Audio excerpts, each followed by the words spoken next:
العالمين. This call is now being recorded.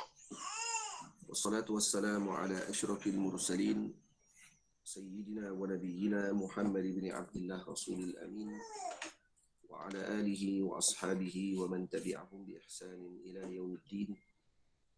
سبحانك لا علم لنا إلا ما علمتنا إنك أنت العليم الحكيم. رب اشرح لي صدري ويسر لي أمري واحلل عقدة من لساني وهو قولي. رب يسر ولا تعسر وبتمم بخير. Saya muliakan lagi, saya hormati Faridah, para jemaah yang mengikuti majlis tafsir surah Al-Mulk, dan kita sudah masuk pada pada ayat yang ketiga bagi tafsiran surah Al-Mulk. Semoga Allah Subhanahu wa taala memberikan kefahaman dan juga cerahan hati dan kelapangan jiwa untuk kita memahami dan mengamalkan dengan apa yang disebutkan oleh Allah Subhanahu wa taala, ditunjukkan oleh Rasul sallallahu alaihi wasallam, serta yang dipandukan oleh para salafus saleh, para ulama, para salihin, para auliya Allah Subhanahu wa taala. Kita dah masuk pada ayat yang ketiga. A'udzubillahi minasyaitonirrajim. Bismillahirrahmanirrahim. Alladzi khalaqa sab'a samawati tibaqa ma tara fi khalqir rahmani min tafawut farji'il basara hal tara min futur. Jadi ayat ini Allah Subhanahu wa taala menjelaskan kepada kita bahawa Allah Subhanahu wa taala menciptakan 7 petala langit dengan keadaan tibaq. Tibaq maknanya dengan bertingkat maksudnya. Alladzi khalaqa sab'a samawati tibaq. Alladzi ini isim mausul. Isim mausul kalau kita mempelajari suara pelahan. Suara pelahan atau okey? Suara. Okey atau pelahan suaranya? Okey. Okey. Okey. Boleh dengar? Teman-teman. Baik.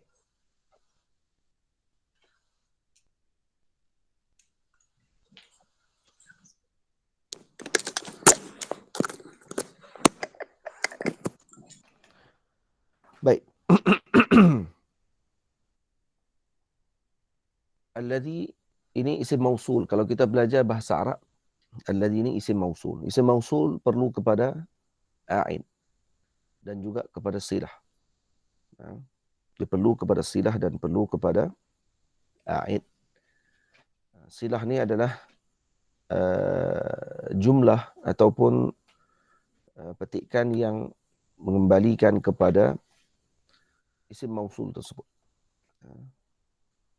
Jadi bila dibaca alladzi khalaqal mauta wal hayata liyabluwakum ayyukum ahsanu amala wa huwal azizul ghafur. Alladzi khalaqa sab'a samawatin. Baik, alladzi ini kalau para ulama lughah dan para mufassirin mengi'rabkan alladzi dengan i'rab bahawa ianya adalah tabi' kepada Al-Aziz Al-Ghafur. Sama ada di Arab dia sebagai sifat kepada Aziz Ghafur, atau dia menjadi ataf bayan kepada Aziz Ghafur, atau dia menjadi badal kepada Al-Aziz Al-Ghafur. Apa yang tak jelas lagi dalam bahasa Arab, tulis aja. Nanti insya-Allah kalau belajar bahasa Arab nanti jumpa perkataan-perkataan yang saya sebutkan tadi. Jadi alladzi khalaqa sab'a samawatin tibaqa. yakni Allah yang Maha Agung, yang Maha Berkuasa dan Maha Pengampun ini yang telah mencipta 7 petala langit dengan keadaan bertingkat. Ma tara fi khalqir rahmani min tafawut. Dan kamu tidak perhatikan pada ciptaan Ar-Rahman ini padanya berlaku tafawut. Tafawut ini bermaksud berlakunya kekurangan. Nah, ini melebihi, ini kurang daripada ini tak. Bukan dimaksudkan dengan tafawut di sini ada yang kecil, ada yang besar, ada yang cantik, ada yang tidak cantik pada sudut pandang kita. Tafawut dengan makna tidak berlaku padanya aib, kekurangan. Tidak berlaku padanya perkara yang tidak sempurna pada ciptaannya Allah Subhanahu wa taala. Farji'il basara hal tara min futur. Maka ulangi pandanganmu untuk kamu melihat. Hal tara, ini tara ni siapa yang tara? Adakah kamu tadi ditujukan kepada siapa? Tara, dia ada dhamir. Dan dhamir tadi mukhatab. Anta maknanya, kamu. Siapa kamu tadi? Sebahagian ulama mengatakan kamu tadi adalah Sayyidina Rasul sallallahu alaihi wasallam. Dan sebahagian lagi mengatakan bahawa tara tadi kembali kepada setiap individu di kalangan manusia. Kalau kamu punya perasaan tidak yakin ataupun ingin melihat bahawa berlakunya kekurangan dalam alam ini, ciptaan Allah Subhanahu wa taala, farji'il basara hal tara min futur. Cuba ulang pandanganmu untuk kamu lihat. Dan kalau ditafsirkan sedemikian, maka ba'id, jauhlah daripada maksud kepada Nabi SAW. Karena baginda Rasul SAW tidak akan sekali-kali merasa kekurangan kepada alam ini dan juga tidak akan sekali-kali merasa tidak yakin dengan apa yang telah diciptakan oleh Allah Subhanahu wa taala. Tamam? Jadi hal tara, maka antara hikmah kenapa Allah Subhanahu wa taala menggunakan lafaz tara, iaitu anta, dengan makna setiap di kalangan kita. Karena untuk memberikan panduan dan juga perhatian kepada setiap individu. Sebab kalau disebut hal tarauna, adakah kamu semua melihat? Maksudnya mungkin dia akan menyuruh kepada semua individu yang kelompok melihat dan sebahagian tidak melihat, cukup dengan sebahagian melihat. Tapi bila digunakan dengan tara, maknanya suruhan ini disuruh kepada setiap individu yang boleh melihat, yang mampu melihat, yang mampu untuk menggunakan akal fikirnya, maka ditujukan tahaddi ataupun cabaran ini kepada semua, bukan hanya kepada kelompok yang tertentu. Jadi ini maksud hal tara.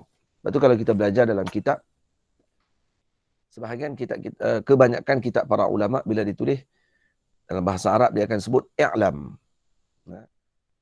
Dia cerita sekian satu masalah, kemudian disebut i'lam. I'lam maknanya ketahui olehmu. Oleh kamu maksudnya oleh kamu dengan makna anta. Kamu tu. Dia tak sebut i'lamu, ketahui oleh kalian semua. Kenapa?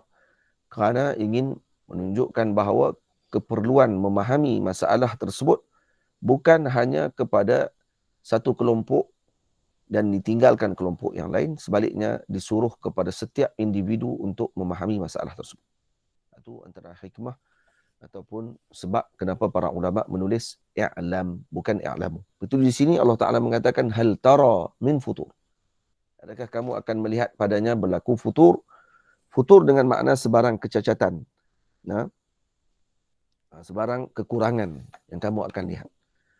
Jadi ini adalah tafsiran umum bagi ayat tersebut. Kemudian dalam ayat yang keempat, sebelum saya bacakan secara lebih terperinci, kita tafsirkan dulu ayatnya, maksud ayat tersebut. Kemudian Allah Ta'ala menyebut, ثُمَّ ارْجِعِ الْبَصَرَ كَرَّتَيْنِ يَنْقَلِبْ إِلَيْكَ الْبَصَرُ خَاسِئًا وَهُوَ حَسِيرٌ.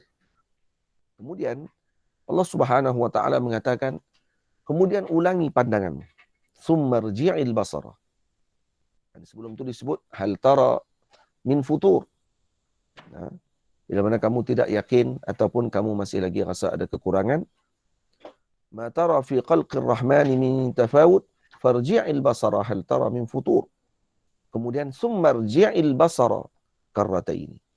Kemudian ulangi pandanganmu karratain dengan makna karrah ba'da karrah. Maksudnya ulangan demi ulangan. Nah, ulangan demi ulangan, maka kamu akan dapati apa? Marji'il basara karrataini yanqalib ilaikal basaru qasi'an. Maka nescaya pandanganmu itu akan berbalik kepadamu dengan hampa. Qasi'an. Iaitu untuk kamu mencari kekurangan bagi ciptaan Allah Subhanahu wa taala, kamu tidak akan menemuinya sama sekali. Kekurangan dengan maksud kamu akan melihat berlaku tafawut. Maksudnya fihi aib, adanya aib ataupun berlaku kekurangan dari segi apa yang telah disusun oleh Allah Subhanahu wa taala, maka kamu tidak akan temuinya dan kamu akan kembali dalam keadaan lemah lesu kerana habis tenaga dengan sia-sia untuk mencari kekurangan bagi ciptaan Allah Subhanahu wa taala. Tamam? Jadi ini maksud bagi allazi khalaqa sab'a samawatin tibaqa ma tara fi khalqir rahmani min tafawut farji'il basara hal tara min futur thumma irji'il basara karratayn yanqalib ilaikal basaru qasi'an wa huwa hasir. Tamam.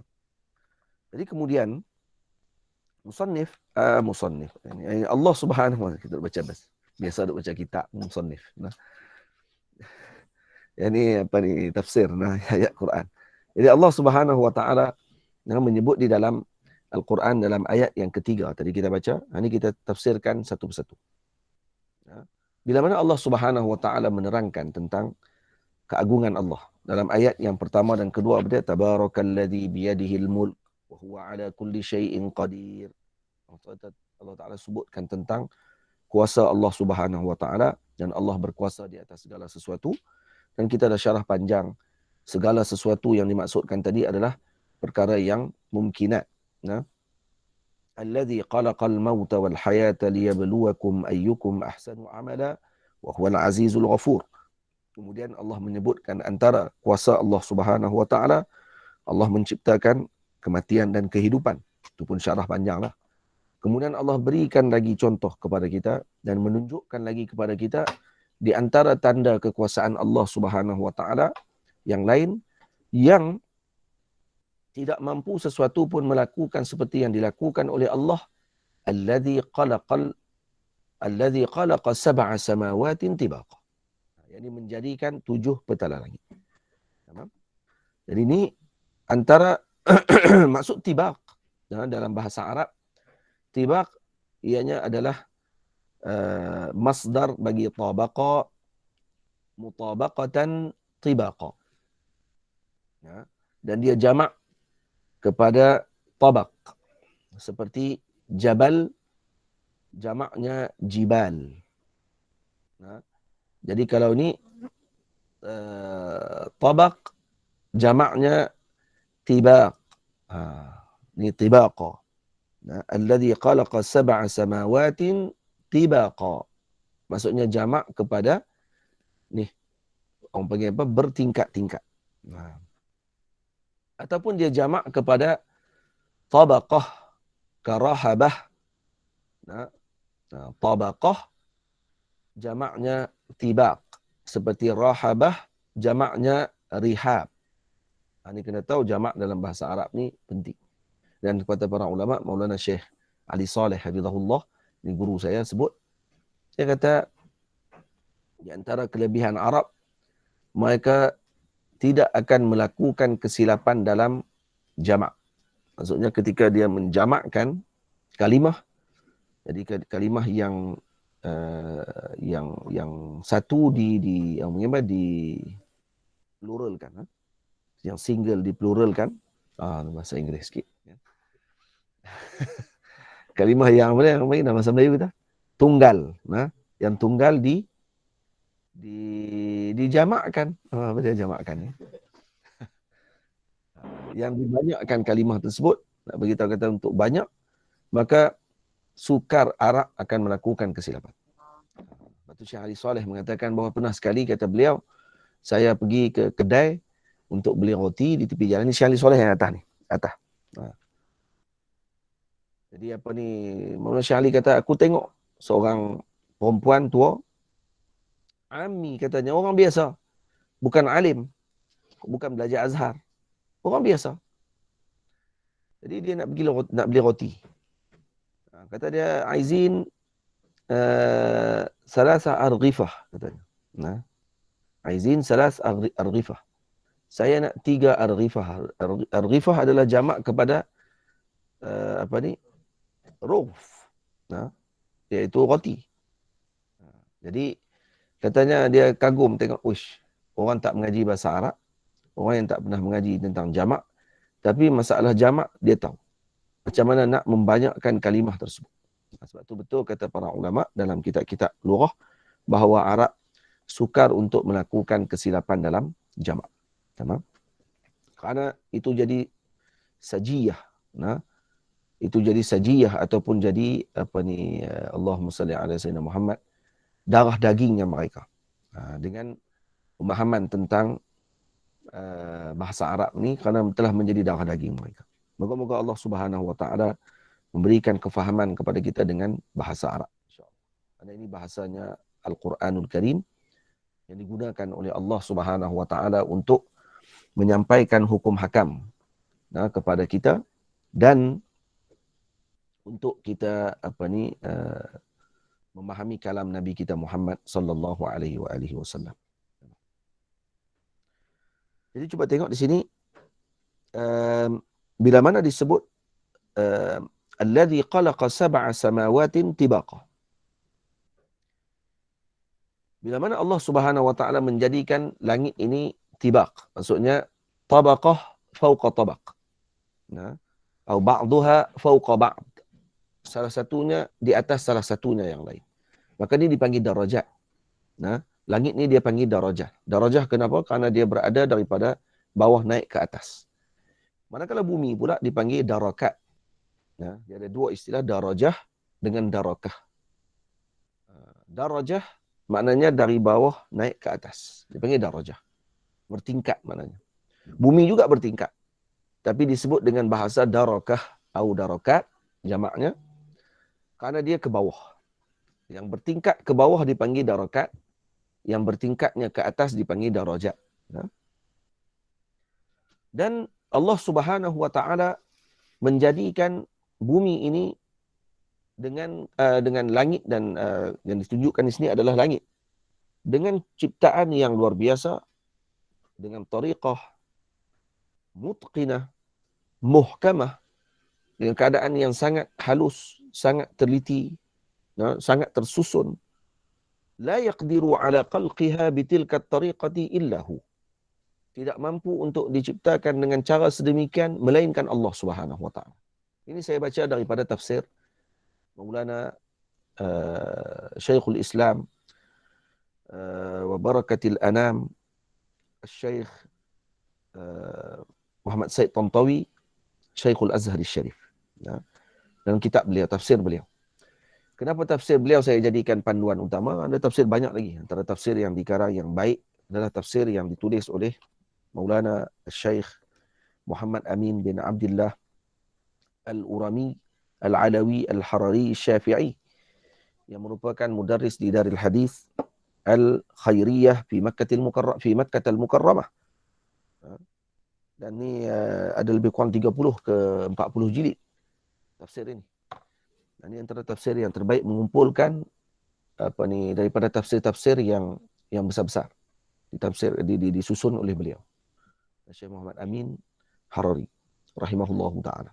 Dah meninggal dah beliau di Makkah Al-Mukarramah. Dan kenapa saya pilih kitab tafsiran Syekh Said Tantawi sebagai bacaan dulu?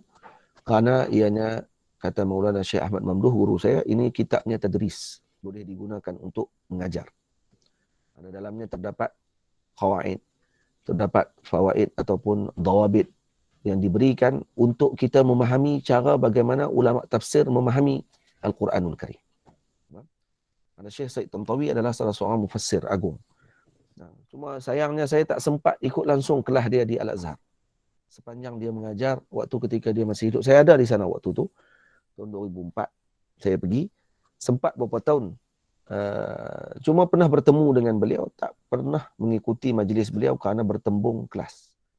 Pengajian saya di tempat lain dengan para guru yang lain ada di Masjid Azhar. Beliau mengajar pada setiap Jumaat di Madinah Bu'us, di tempat pelajar-pelajar wafidin ataupun pelajar-pelajar daripada negara luar duduk di asrama yang disediakan oleh Al-Azhar. Dia mengajar pada setiap Jumaat. Saya pula hari Jumaat ada di tempat Syekh Atiyah Saqar, bertemu dengan Syekh Atiyah Saqar ataupun dengan Maulana Syekh Ali Jumaah hafizahullahu taala di Masjid Sultan Hasan, sembahyang Jumaat di Masjid Sultan Hasan, kemudian baca kitab fiqh ataupun tafsir dengan Syekh Ali Jumaah. Tapi dengan Syekh Muhammad Said Tontowi saya ikuti, dan cuma empat bertemu dengan beliau, pernahlah bertemu dengan beliau. Itu dia cerita Syarif. Kemudian Allah Subhanahu wa taala menyebut ma tara fi khalqir rahmani min tafawut. Jadi kalau kamu melihat dengan apa yang dijadikan oleh Allah pada 7 petala langit ini, maka kamu tidak akan dapati padanya tafawut. Ini adalah menjelaskan balik apa yang ataupun menguatkan lagi apa yang telah disebutkan dalam ayat sebelum ini. Alladzi khalaqa sab'a samawatin tibaqa ma tara fi khalqir rahmani min tafawut. Dan apa makna tafawut? Tafawut diambil daripada perkataan al-faut. Alif lam fa waw ta, al-faut. Ini tafawut. Makna tafawut apa dia? Asluhu al-furjah bainal isbi'ain. Nih, ada penyelangan di antara dua jari, maka ini dipanggil al-faut. Ini asal bagi tafawut. Itu disebut tafawat asy-syai'an tafawutan idza hadatsa taba'ada bainahuma. Idza hadatsa taba'udin bainahuma. Kalau berlakunya penyelangan di antara dua perkara, maka dipanggil tafawut. Ataupun jauh sedikit di antara kedua perkara, maka dipanggil tafawut. Tamam? Jadi bila mana kita baca allazi khalaqa sab'a samawatin tibaqa ay ba'daha fawqa ba'.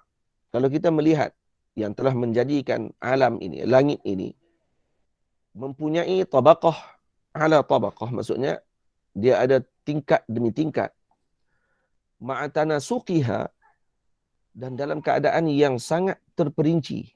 Ini ma tara fi khalqir rahmani min tafawut, maksudnya sangat halus, sangat tersusun. Ini kamu tak akan melihat melainkan daripada Tuhan yang Maha Agung. Kamu tidak melihat berlakunya kekurangan pada ciptaan tersebut. Kamu pandang ke langit, kamu lihat dengan apa yang ada di langit, yang tersusun dengan bintangnya, dengan planetnya, dengan semua apa yang berlaku. Dan di sini juga adalah sebagai anjuran kepada kita untuk membaca dan mempelajari ataupun melihat perbahasan berkenaan dengan alam langit. Itu ada National Geographic lah, apa semua tu kan, dalam TV. Kalau pasang berkenaan dengan cakrawala, yang mereka buat kajian dan sebagainya, black hole, tengok tentang perjalanan orbit setiap daripada planet, jauh di antara planet dengan planet, yang tanasub, yang sangat halus diciptakan oleh Allah Ta'ala. Kalau kita tengok bumi ini, kata ulama, kalau jauh sikit saja daripada matahari akan buku. Kalau dekat sikit saja lagi, bakar semua. Bumi. Baik, siapa yang susun bagi padak elok-elok? Tak nak guna ayat yang terlalu bombastik sangat kan? Siapa yang cipta ni sampai kedudukan bumi tadi jadi sangat tepat, sehingga tidak terlalu dekat, boleh menyebabkan kebakaran dan terbakar seluruh alam, seluruh bumi ini, dan tidak terlalu jauh sehingga boleh menyebabkan akan jadi kesejukan dan beku seluruh bumi. Siapa yang susun ni kalau bukan Allah Subhanahu Wa Taala? Tu dibuat kajian, kata kalaulah bumi ini mendekat sedikit saja dengan matahari, maka akan terbakar seluruhnya. Tak akan mampu menahan dengan panasnya matahari. Dan kalau menjauh sedikit saja, dia akan menyebabkan berlakunya kebekuan. Maka ini adalah dalil kepada ciptaannya Allah yang Maha Agung, yang maha sempurna, yang tidak ada cacat celah baginya. Tamam? Maka bila orang memikirkan, membaca tentang perkara tersebut, dia akan sebut subhanallah. Maha suci Allah Subhanahu wa taala yang menjadikan perkara ini, dan tidak ada sesuatu yang berlaku dengan sia-sia dan tidak ada yang berlaku dengan tiba-tiba, melainkan kesemuanya dengan aturan yang maha bijaksana. Allah Subhanahu wa taala. Tamam? Jadi kemudian bila mana Allah Taala ma tara fi khalqir rahmani min tafawut, dan kita dah sebut tadi tara, bermakna kamu tidak akan melihat. Kamu tu siapa? Sebagian ulama kata kamu tu adalah Sayyidina Rasul sallallahu alaihi wasallam. Cuma kalau dengan tafsiran yang kita sebutkan tadi, kalau disuruh melihat tadi untuk menguatkan lagi apa yang ada pada diri kita ataupun keimanan kita, maka tidak jauh untuk kita katakan kepada Sayyidina Rasul dan juga kepada golongan mukminin. Tapi kalau dilihat disuruh tadi untuk cabaran, maka disuruh kepada seluruh orang-orang yang mempunyai syak wasangka kepada alam, bahawa alam ini diciptakan oleh Allah Subhanahu wa taala. Dan ini jawapan kepada golongan yang tidak mempercayai wujudnya Tuhan. Etis.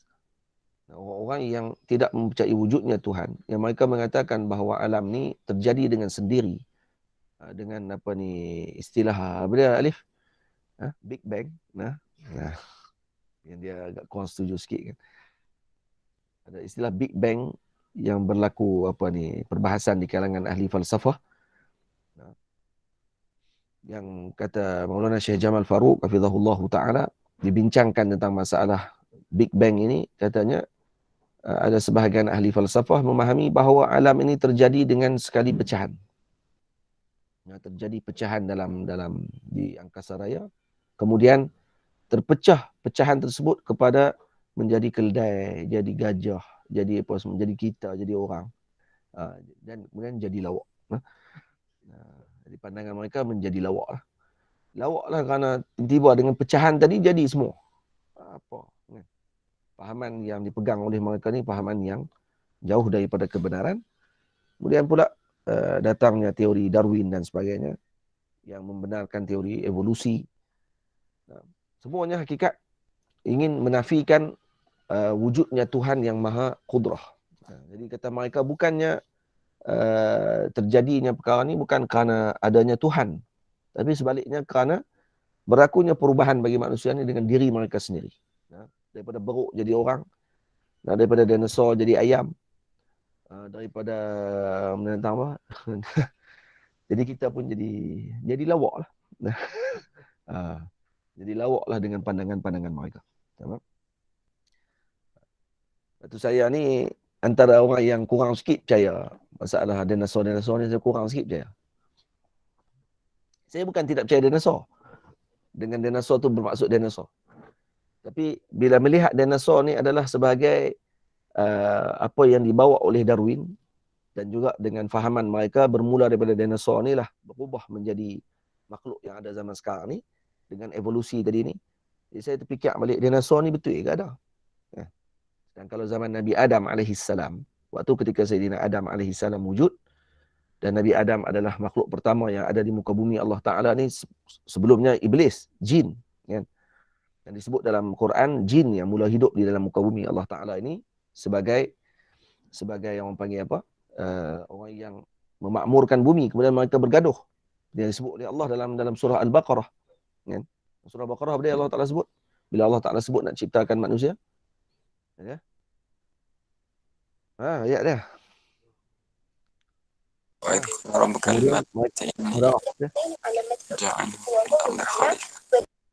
Kemudian ja'ilun fil ardi khalifah qalu ataj'alu fiha may yufsidu fiha wa yasfiku ad-dima. Kan?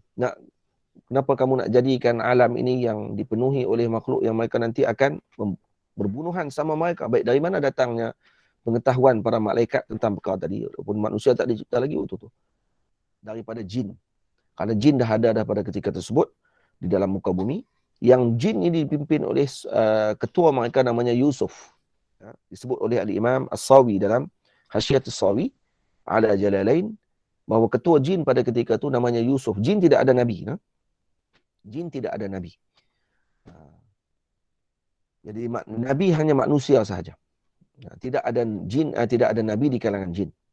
Cuma dia utusan ataupun yang diberikan mandat oleh Allah Subhanahu Wa Taala untuk memimpin jin pada ketika itu, dan mereka membunuh ketua mereka. Jin membunuh Yusuf. Ini jin juga lah. Dan akhirnya berlaku peperangan di antara mereka.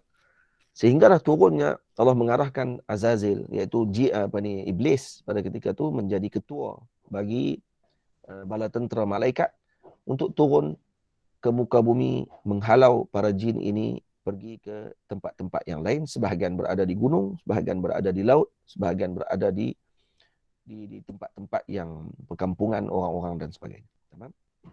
Maka ni asal kenapa jin berpindah dan kemudian berada di banyak tempat. Baik. Dan kemudian cerita kalau kita dengar dalam cerita Nabi Allah Adam alaihissalam, ketika ketika Qabil, jin tu nama dia sama macam manusia. Namanya Yusuf. Namanya Yusuf kalau waktu tu lah. Kuliah yang zaman sekarang tak tahu lah jin tu nama apa. Macam-macam nama lah. Baik. Dan kemudian ketika mana Sayyidina Adam alaihissalam dapat anak, Qabil dengan Habil, Sayyidina Habil dibunuh. Sayyidina Habil dibunuh oleh Qabil. Qabil abang kan? Sayyidina Habil Nabi. Habil adalah salah seorang Nabi Allah Subhanahu Wa Taala, Sayyidina Habil, anak Nabi Allah Adam alaihissalam yang dibunuh oleh abangnya iaitu Qabil.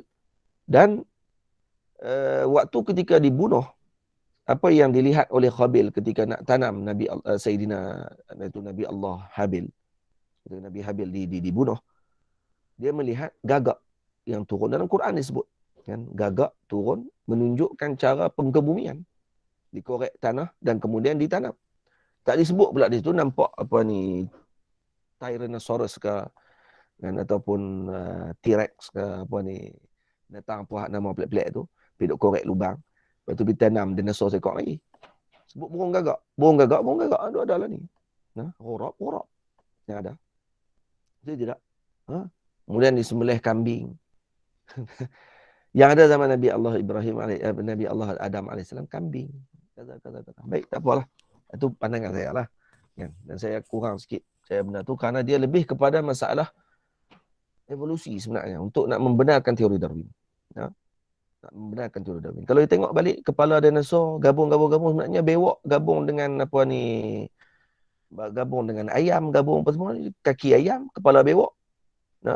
Ekor gajah, ekor bewok kan. Kepala bewok, kepala ular, badan ayam, kaki ayam, ekor bewok. Dinosaur, insya-Allah. Akan jadi dinosaur tu lah. Tapi pada sudut imkaniyat, mungkin berkata dia ada, ya mungkin. Taklah mustahil bagi ciptaan Allah Subhanahu Wa Taala. Cuma kenapa mereka memperkuatkan teori tadi? Dikuatkan, buat teori, buat filem banyak tentang masalah tersebut untuk menguatkan dan meletakkan kepala kita bahawa sebenarnya berlaku evolusi. Dan alhamdulillah golongan muslimin telah berjaya daripada perkara tersebut. Kalau kita nak percaya kata mungkin ada makhluk macam tu zaman dulu, kemudian telah pupus, tidak ada lagi walau sekok pun. Kan?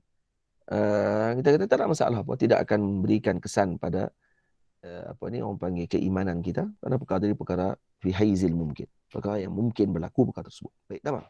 Balik semula kepada perbahasan kita kerana kita nak bincang pasal surah Al-Mulk, bukan dinosaur. Ma tara fi khalqir rahmani min tafawut. Kenapa dalam ayat ni Allah Taala tak sebut walam yaqul ma tara fis samawati sab'i?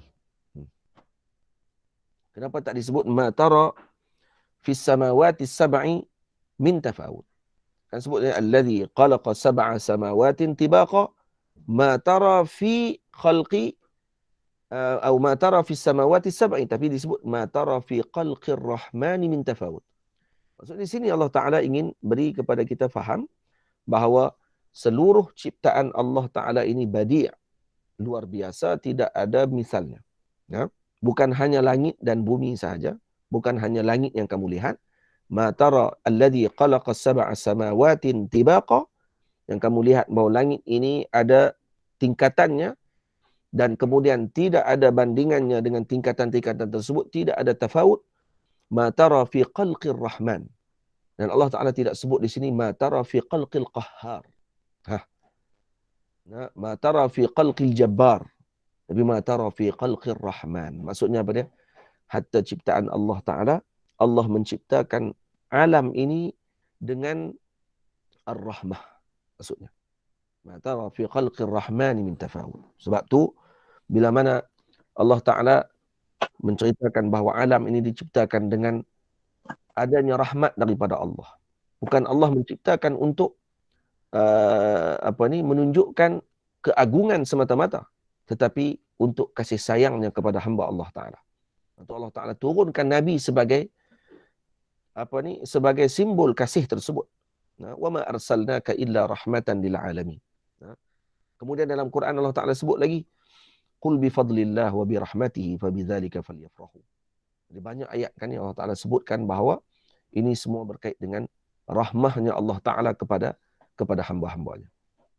Itu dalam hadis, kalau kita ambil hadis musalsal awaliyah, ar-rahimun yarhamuhumur rahmanu tabaraka wa ta'ala irhamu man fil ardi yarhamukum man fis sama. Jadi semuanya berkait dengan ar-rahmah. Semuanya berkait dengan kasih, sayang dan sebagainya. Tamam?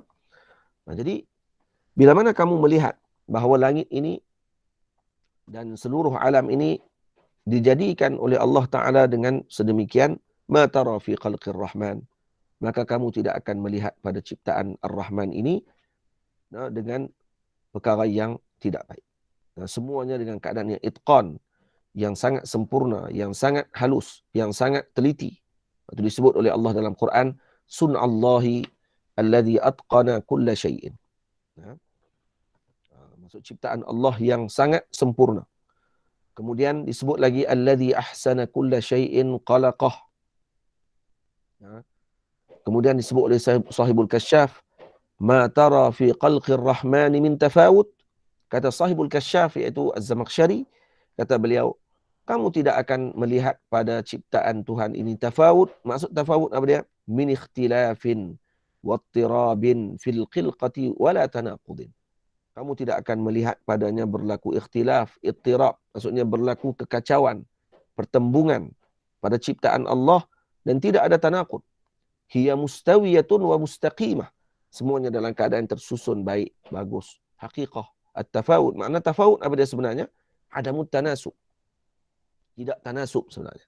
Itu kalau kita lihat balik ciptaan Allah kepada manusia, hidungnya di sini, mulutnya di sini, tangannya di sini, bahu, kakinya, kemudian matanya, kemudian telinganya, kita tengok tanasub. Semuanya terbaik.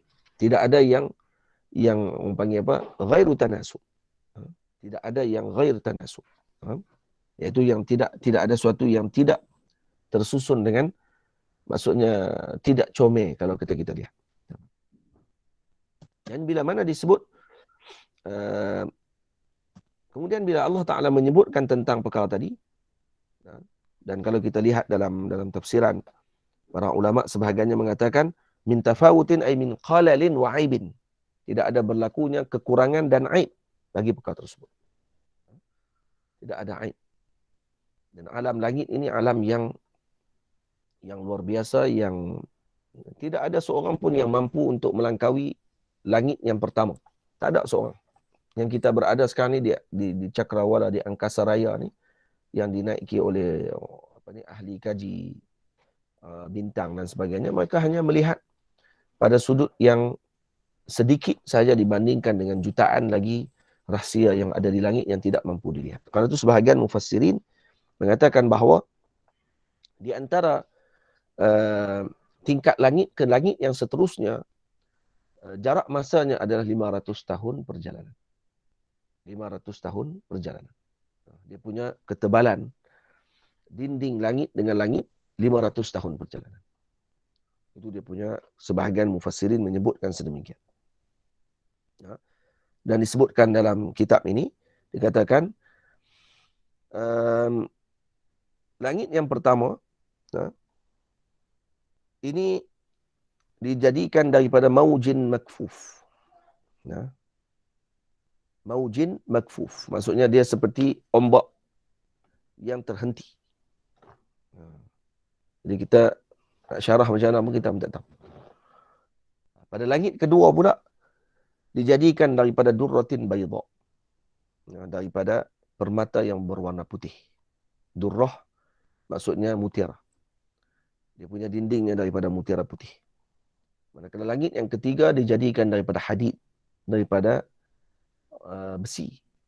Manakala langit yang keempat dijadikan daripada nuhas ataupun sufr, iaitu tembaga ataupun timah. Langit yang kelima dijadikan daripada fiddah, daripada perak. Langit yang keenam dijadikan daripada zahab, emas. Langit yang ketujuh dijadikan daripada yaqutatin hamra, iaitu daripada delima merah. Dan pada di antara langit yang ketujuh, wa bainas sab'ah wa ma fawqaha, di antara yang ketujuh dan ke atas terdapat padanya kursi, arasy Allah Ta'ala, bihar bin nur, dan juga lautan daripada cahaya. Ada lautan di atas langit yang ketujuh. Tapi ini dinakalkan, disebut oleh para mufassirin di dalam kitab mereka tentang perkara tersebut. Dan kemudian setelah kita selesai baca pada ayat ini, farji'il basara hal tara min futur thumma rji'il basara karratain yanqalib ilaikal basaru qasi'an wa huwa hasir. Jadi maksudnya kalau kamu wahai orang yang melihat, kamu masih lagi tidak yakin dengan ciptaan tersebut, lihat lagi kata Allah. Farji'il basara, ulang kembali pandanganmu, hal tara min futur. Thumma rji'il basara karrataini. Kemudian kamu ulangi lagi pandangan kamu. Karrah dengan makna dengan mengulang macam-macam bulatan. Yang kita berpusing. Ini ke sini. Sini ke sini balik dipanggil karrah. Karrah ba'da karrah. Maksudnya ulang lagi. Maksud itu. Kan kita selalu sebut macam tu kan. Ulangi lagi pandanganmu. Kalau kamu tak percaya lagi, tengok lagi. Maka kamu tidak akan mampu untuk mencari kelemahan dan kekurangan bagi apa yang diciptakan oleh Allah Subhanahu wa taala. Itu di antara kalam Al-Imam Al-Ghazali radhiyallahu taala anhu yang menjadi iskal dan ditolak oleh sebahagian ulama, padahal kalam tadi tidaklah memberi maksud yang buruk. Kata Al-Imam Al-Ghazali, laisa min hadhihi al-imkan abda'u mimma kan, kata beliau. Maksudnya dalam bahasa Melayu kita, kalau kita terjemah, seolah-olah tidak mungkin untuk alam ini menjadi lebih daripada apa yang ada ini. Gitu. Dan kalau kita dengar kali pertama, kita akan kata apa? Takkan tidak mungkin. Boleh jadi Allah Ta'ala boleh buat yang lebih baik daripada tu lagi. Yang lebih baik daripada tu lagi. Tapi kata beliau, maksud beliau sebenarnya, kata Al-Imam Dardir rahimahullah, di dalam hasyiah dalam kitab Dardir, ataupun disyarahkan oleh para muhasyi seperti Al-Imam Sibai dan juga Al-Imam Sawi rahimahullah, ketika mensyarahkan kalam Al-Imam Al-Ghazali radhiyallahu anhu, Al-Imam Al-Ghazali bukan maksudkan bahawa Allah tidak mampu lagi untuk menjadikan lebih daripada ini. Bukan itu maksud Imam Ghazali. Beliau ahli dalam kalam. Beliau adalah alim besar dalam ilmu ketuhanan. Dan beliau wali min awliyaillahi subhanahu wa ta'ala, qutubuz zaman. Jadi apa maksud beliau sebenarnya? Maksud beliau nak bagi tahu, kata badi' sun'atillah, tepat dan juga jitunya ciptaan Allah Ta'ala ini, seolah-olah tidak ada kekurangan sedikit pun untuk ditambah lagi perkara tersebut ataupun dikurangkan sedikit daripada perkara tersebut. Maksudnya ia tepat. Dia orang panggil mazbut, dia panggil. Kalau kata kita pergi ke Mesir, minum kopi, nak yang tak berapa manis sangat, tak berapa pahit sangat. Mazbut dia panggil. Kalau lebih sangat boleh jadi ziyadah. Dia jadi ziyadah ataupun jadi mano. Kopi pun ada nama dia. Jangan main-main. Kalau di Malaysia aja, kurang manis, manis sikit. Kurang manis, manis sikit. Lepas tu dia habak pula, tambah gula 3 camca.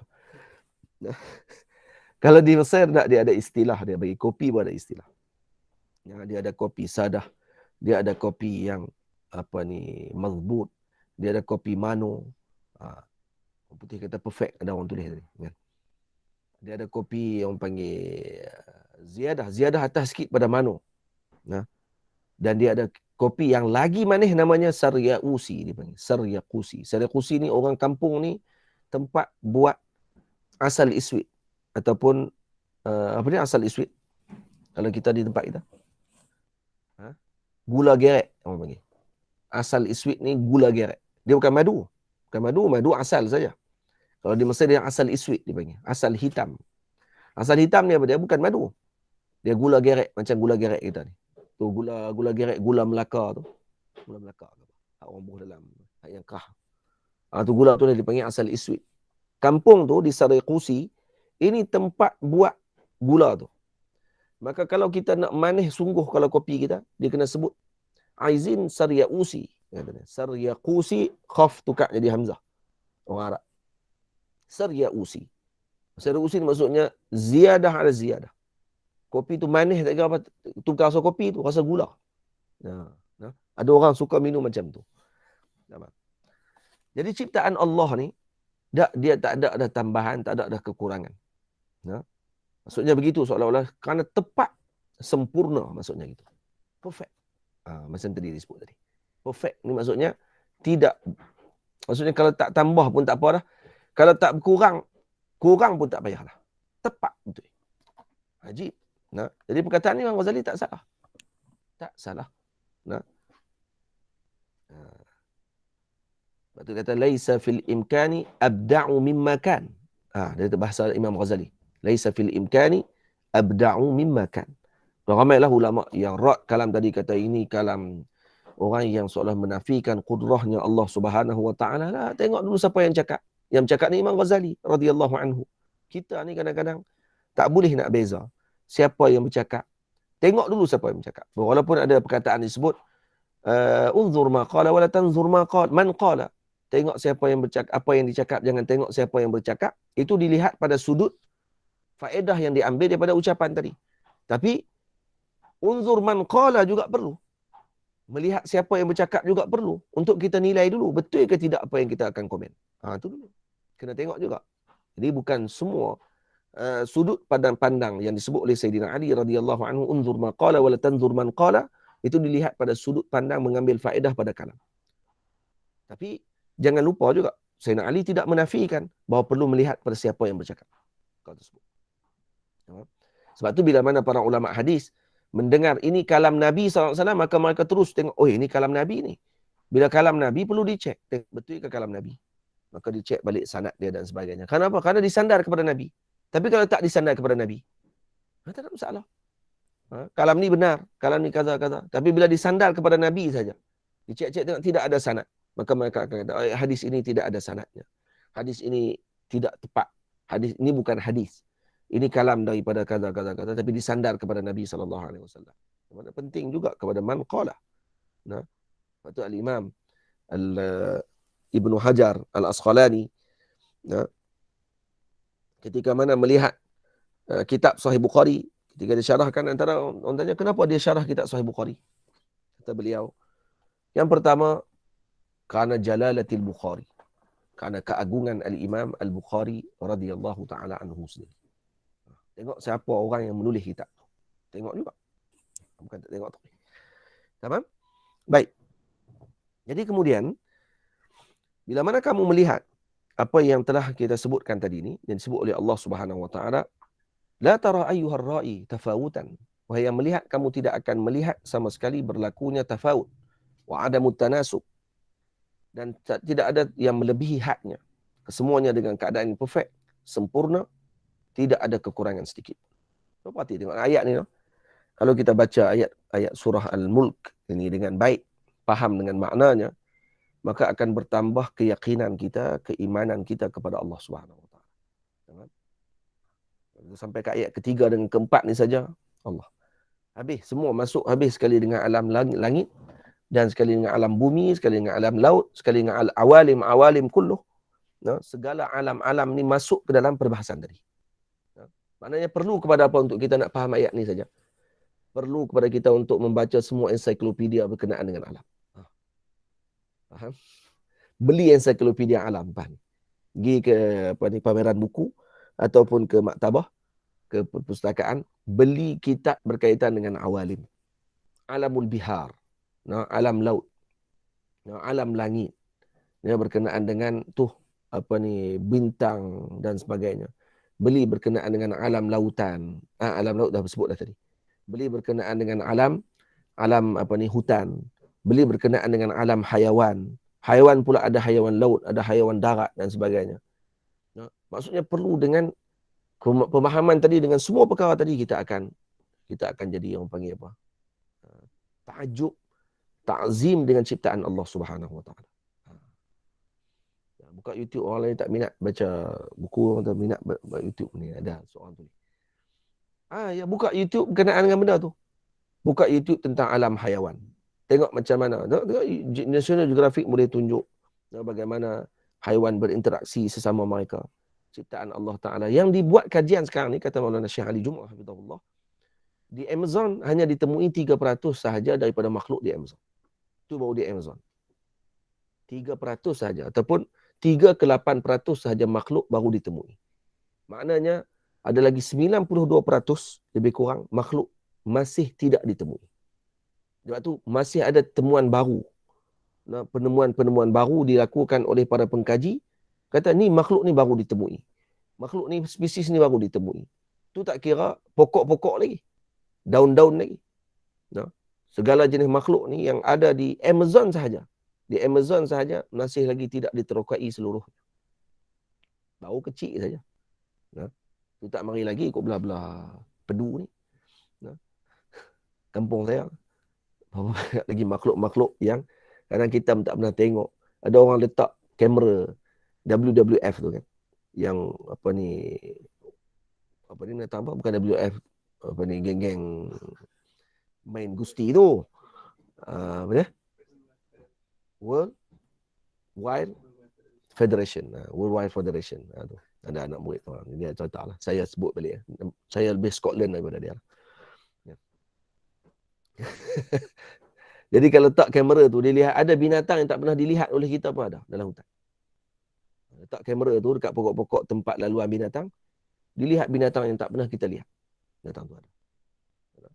Ada orang pernah ambil gambar dalam YouTube, tunjuk di banding tupai mah. Tupai dia warna mah. Tapi nasib baik dia tak tangkap. Dia tak tangkap. Dia kira ni, dia tunjuk je lah. Tupai tu tengah duk berenang. Melintasi daripada pulau ke pulau. Kebetulan mereka tengah cari ikan kot tu. Geng-geng duk naik boat ni. Mereka pergi ikut tepi tupai tu. Dan ni tupai ni memang rare dah. Memang tak pernah ditemui dah oleh orang zaman sekarang ni. Tak payah nak dilihat. Tu dilihat lah tu.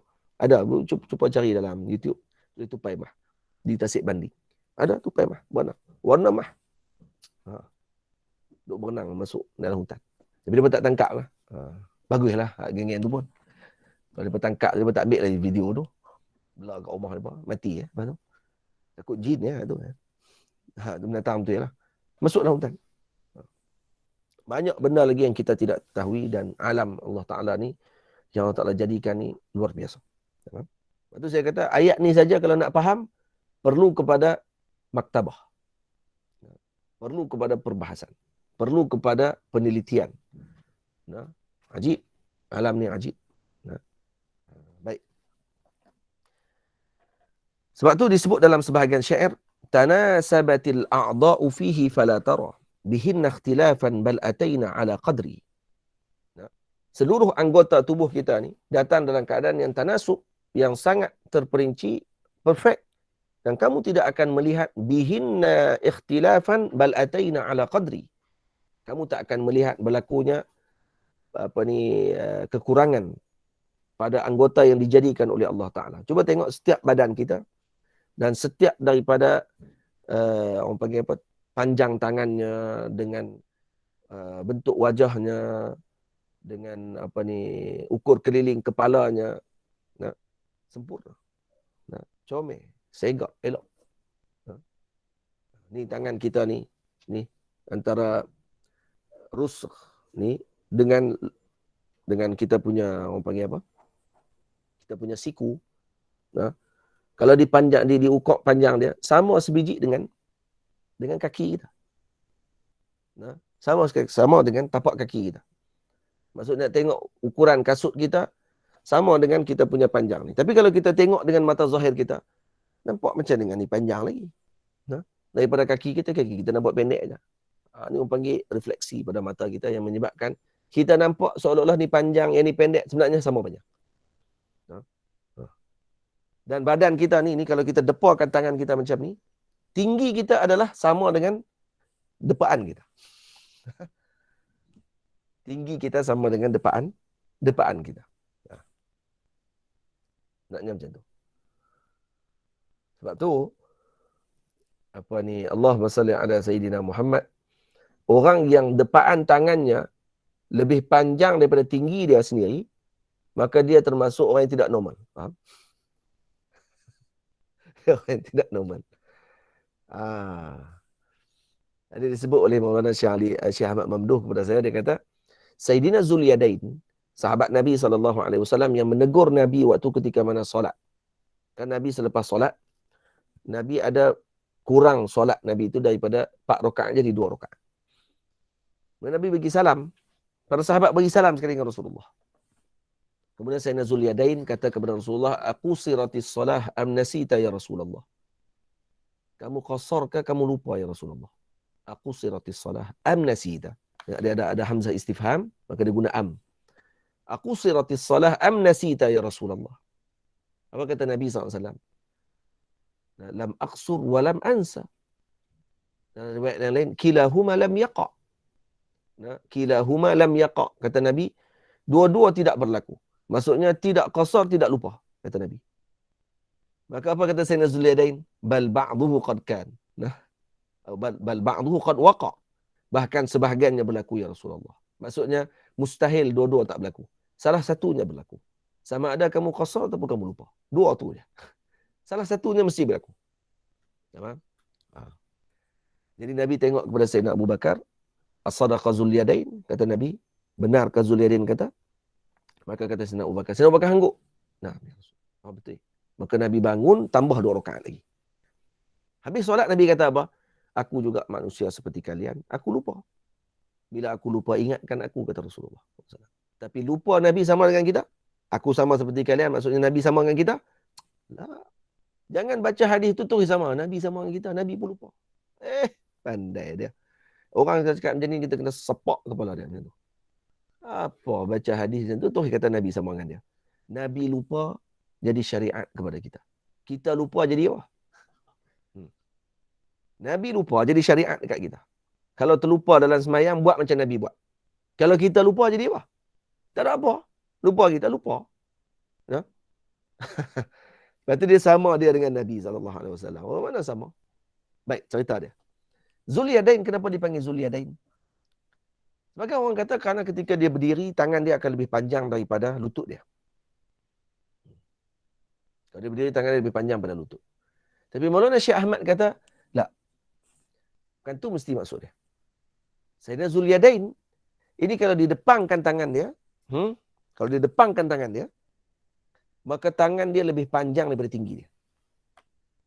Faham? Tangan dia lebih panjang daripada tinggi dia. Maka dipanggil Zulyadain, kerana tangan dia panjang. Tak semestinya panjang tadi melebihi lututnya. So berdiri, tangan dia lebih panjang pada lutut. Kalau berdiri betul macam ni. Tak semestinya. Ini Zulyadain maksudnya Zulyadain tawilain. Maksudnya yang panjang, tangannya melebihi tinggi badannya. Karena manusia yang normal, Saifullah, manusia yang normal, kan, adalah orang yang tangan dia panjang, depaan dia bersamaan dengan tinggi badannya. Tamam? Mungkin ada yang dah tahu dah perkara ni, saya ulang balik saja, saya cerita lah. Orang kata, saya pun tahu yang tu, saya tak cerita pun tak apa. Saya ahli biologi, kan. Saya tahu semua benda tu. Kita tak apalah. Nah, saya cerita api lah ke orang tak tahu. Ni anak-anak murid saya ada yang tak tahu kod-kod. Mereka tak tahu. Alih tak ada alih. Mana tu? Tak tahu. Mereka tak tahu. Walaupun dia bahagian kimia. Bahagian ada benda yang dia tak tahu. Nah. Baik. Cuba perhatikan. Jadi ayat 2 ni, Masya Allah, Tabarakallah. Sangat agung. Sangat agung. Dan memberikan kepada kita kefahaman bahawa banyak lagi benda yang kita tidak jelas. Banyak lagi perkara yang kita tidak ketahui dengan terperinci. Maka menambahkan ilmu kita dengan perkara tersebut akan mendapatkan pengetahuan yang mendekatkan kita kepada Allah. Tujuan kita mengaji untuk apa? Untuk mendekatkan diri kita kepada Allah. Kalau kita mengaji lagi jadi takabur, lagi kita mengaji, lagi kita jadi orang yang sombong dan tidak mendekatkan diri kepada Allah, maka itu adalah syaitan.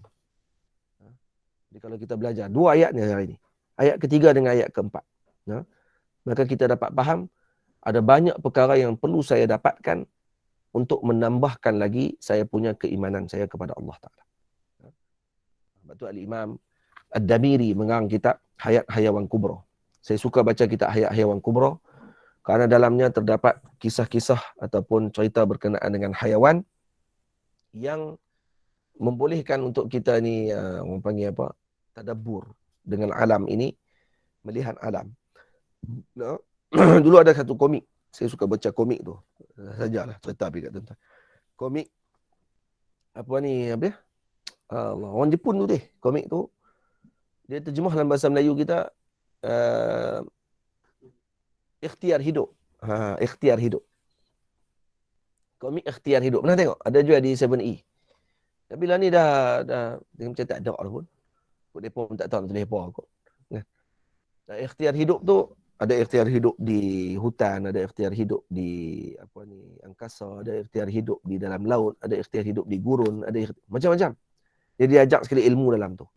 Ilmu macam mana kita nak, kalau bertemu dengan ular, macam mana nak kenal ular ni bisa ke tidak bisa, tengok di atas kepala dia, lukis pula gambar ular. Tengok pula macam mana taring dia, macam mana nak kenal ekor dia. Maksudnya ilmu. Tapi dilukis dalam bentuk sains. Kitab tu kitab sains. Tapi dilukis dalam bentuk lukisan. Kerana orang zaman lah, itulah macam kita sebut sebelum ni. Dia lebih suka melukis. Kalau dia tak faham apa, tolong lukis. Faham tu lepas lukis tu. Kalau ustaz tu cerita panjang-panjang, dia kata, ustaz cerita panjang-panjang ni kami tak jelas. Ustaz. Boleh lukis tak? Oh, semua nak lukis. Otak dia kena ada 3 dimensi baru dia faham. Jadi apa ni, ilmu Allah Ta'ala ni luas. Ilmu Allah Ta'ala ni luas. Kena banyakkan lagi kita punya pengetahuan. Dan pengetahuan tadi untuk apa? Untuk kita faham ayat Allah Ta'ala. Untuk kita faham ayat Allah Ta'ala yang disebutkan tadi, yang kita bacakan, Alladhi qalaqa sab'a samawatin tibaqa, ma tara fi khalqir rahmani min tafawud, farji'il basara hal tara min futur. Kemudian ayat, thumma rji'il basara karratain, yanqalib ilaikal basaru qasi'an wa huwa hasib. Kita akan kembali menemui dengan kekurangan pada ciptaan Allah Subhanahu wa Ta'ala. Jadi insya-Allah pada pertemuan yang akan datang kita akan bicarakan walaqad zayyana as-samaa'a ad-dunya bimasabiha wa ja'alnaha rujuman lisyayatin wa a'tadna lahum 'adzab as-sa'ir. InsyaAllah pada pertemuan yang akan datang. Ada soalan yang ingin disoalkan dalam perbahasan kita sepanjang pertemuan ini? Silakan. Ada juga yang soalan yang daripada minggu lepas. Ya. Assalamualaikum Ustaz yang mulia. Benarkah roh-roh itulah stingy, saya tak faham apa. Benarkah roh-roh akan dimasukkan ke neraka, ditempatkan di telaga Barhut Yaman, dan di mana letaknya roh-roh yang akan masuk ke syurga? Para ulama berbincang berkenaan dengan roh. Ada 2 bahagian, roh-roh yang jahat dengan roh yang baik. Sebahagian ulama mengatakan bahawa ini disebut dalam kitab Jauharatut Tauhid. Jauharatut Tauhid karangan Al-Imam Al-Laqani, kemudian disyarahkan oleh Al-Imam Al-Bajuri radhiyallahu anhu tentang Telaga Barhut. Telaga Barhut ini berada di Yaman. Telaga Barhut ada di Yaman, dan sebahagian ulama mengatakan telaga ini adalah tempat berkumpulnya roh orang-orang yang jahat. Dan sampai sekarang kata Al-Imam Ibn Uyainah, ni zaman salaf dulu lagi. Sayyidina Al-Imam Sufyan Ibn Uyainah pernah bertanya kepada ahli Yaman tentang Telaga Barhut. Dan mereka mengatakan bahawa telaga tadi menakutkan dan tidak ada orang yang boleh bermalam di situ. Kerana takut. Berantu maknanya. Dan pernah dibuat kajian oleh sebahagian orang dengan Telaga Barhut ni. Dan berlaku gangguan ketika itu. Dan orang putih katanya pernah pergi untuk nak pergi tengok telaga tu macam mana. Ada yang sampai masuk ke dalam telaga tu pun ada. Nak tengok konon-kononnya apa yang ada dalam tu. Dan kena gangguan. Dan telaga Barhut, ini dia di Yaman dan katanya dia adalah tempat berkumpulnya ruh-ruh jahat. Dan telaga Zamzam, sebahagiannya adalah pada para ulama sebahagian mengatakan tempat berkumpulnya ruh orang-orang yang soleh. Dan sebahagian lagi pandangan mengatakan ruh orang-orang yang soleh ini akan diangkat ke ke tempat yang tinggi, yakni di langit. Dan telaga Barhut adalah tempat berkumpulnya orang-orang yang jahat. Walaupun sebahagian orang menolak pandangan tersebut, tapi perkara tadi ada di dalam riwayat dan ada disebutkan di dalam sebahagian kitab para ulama. Sila. Ada lagi? Ada. Kalau yang fosil tulang tu ya kanguru yang jadi petroleum, adakah benar? Sekali lagi? Tak jelas. Tulang fosil tulang ada jadi petroleum, adakah benar?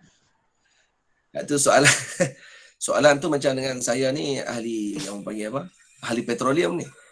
Tapi sekadar pengetahuan yang kita belajar, ya, petroleum berasal daripada gabungan perkara tersebut. Sama ada jadi daripada tumbuhan laut ataupun daripada binatang-binatang, tulang-tulang binatang dan sebagainya. Tulang binatang apa? Allahu a'lam. Ikan pauh, binatang-binatang yang mati zaman dulu-dulu, laut kemungkinan semakin meluas dia punya lautan dia tadi. Dan sebelumnya mungkin tu di daratan. Kemudian binatang-binatang yang mati kemudian tukar jadi orang panggil apa?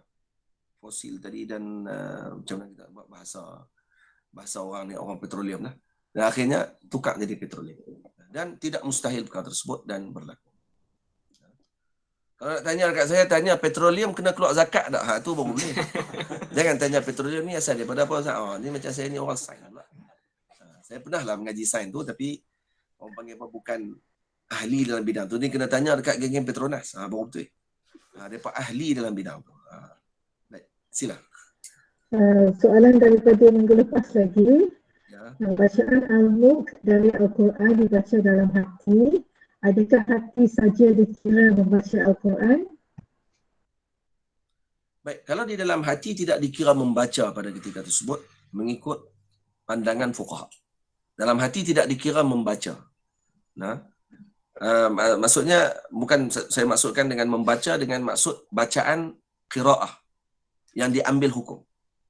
Ya, dalam hati kalau kata kita mengulang dalam hati itu dikira baca juga sebenarnya. Membaca dalam hati lah. Membaca dalam hati, cuma hukumnya tidak sama dengan membaca dengan lidah seperti yang dibahaskan oleh para ulama. Kalau dibaca, kena lafazkan bacaan tersebut ma yutalaffazu bih, dilafazkan dengan lidah kita, barulah dikira sebagai bacaan yang diambil hukum halal ataupun haram ataupun dosa ataupun tidak kalau kita dalam keadaan haid. Baik, kalau kita baca dalam hati, baca. Dia beza niat dalam hati, lintasan. Baca ni kita ulang dalam hati. Macam kita duduk dalam hati, kita tengok perkataan, lepas tu kita baca. Ada orang panggil apa? Perkataan tadi dibacakan dalam hati kita. Maka yang tu diambil hukum, tidak diambil hukum. Yang tu perbahasannya lah kalau dibahas pada masalah tersebut. Cuma adakah dapat pahala seperti mana yang disebutkan, itu Allahu a'lam, saya tak pasti, nanti saya kena tengok balik.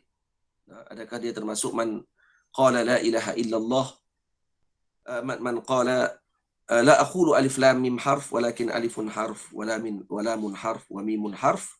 Jadi siapa yang baca dengan perkara tersebut, baca tadi dengan bahasanya, maksudnya adalah dengan talaffuz yang kita lafazkan. Ada lagi? Ini mungkin berkait juga. Bolehkah baca Al-Mulk sebagai amalan setiap malam walaupun sedang haid? Al-Mulk ini ayat Al-Quranul Karim. Ayat Al-Quran. Cuma para ulama fuqaha Syafi'iyah membahaskan tentang